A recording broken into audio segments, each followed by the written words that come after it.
We don't have peace because we're not willing to know the person. Like I said before, walking with God is an interesting journey. We have been taught that God always talks. Be very careful when you're around people that always got a God that talks to them. God is probably more silent than he does speaking because he's already spoken. Why would God continue to speak when he wants you to seek? Seek my word, because my words have been spoken. And my precious spirit in you will make those words become living. So God doesn't want to be that God where if I'm in trouble, let me call a friend. He wants to be that guy that says, you know what? Have you read my love letter lately? Have you read what my word says about that? Because when you work in a school and you have a bunch of kids always asking for the answer, you cripple that child, because what if they graduate and you're no longer there and they have a teacher who's not going to give them the answer?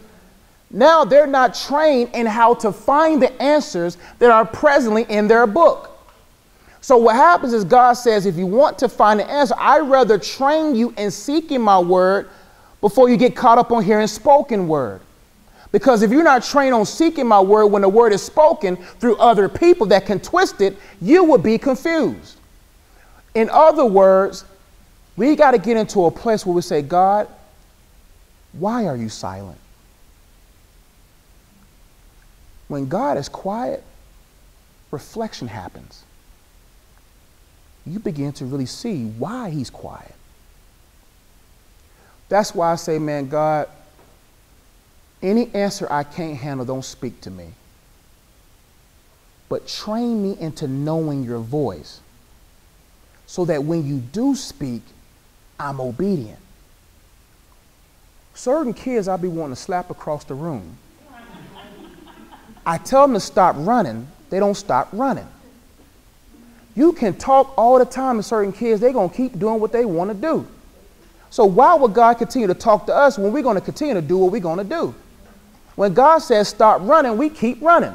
When God said pick up the mess off the floor, we leave the mess on the floor. Why would God continue to speak in a life with so many voices? God is such a God where he doesn't allow his voice to be mixed with other voices. That's why if you want God to speak, you have to live a stilled life. If your life is not still, God won't speak. Why would God's a jealous God. God's a righteous God. His words are holy. So why would God speak into a person's heart when he knows you, number one, you ain't going to listen. Number two, you got mama's voice in there, daddy's voice in there, little Ray's voice who's been trying to get in the box about 3 months. You got all these different voices in your head that's going against, it's causing it to be counterproductive. So when you say, you know what, God, I'm going to be still so that I can know your voice, so that when I do step in a world full of voices, a stranger I won't follow.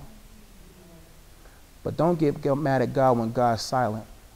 God is probably quieting himself so you be still enough to hear instruction and not only hear, but do. A lot of people want God to give me a plan, God, give me an assignment, but we don't follow through. There's different levels and different reasons why God is quiet, or why the relationship with God becomes kind of like, man, why is all my stuff being stripped away? That's part of the process, baby. That's how it works. And I can't get, don't kill me, don't kill the messenger. That's just the message. That's just how G-O-D is. That's how he rolls. And when you know that's how he rolls, you got to submit yourself with the way he rolls. Next question quickly. Let me get you out of here. I know some of you got to go. If you got to go ahead and get on rolled out.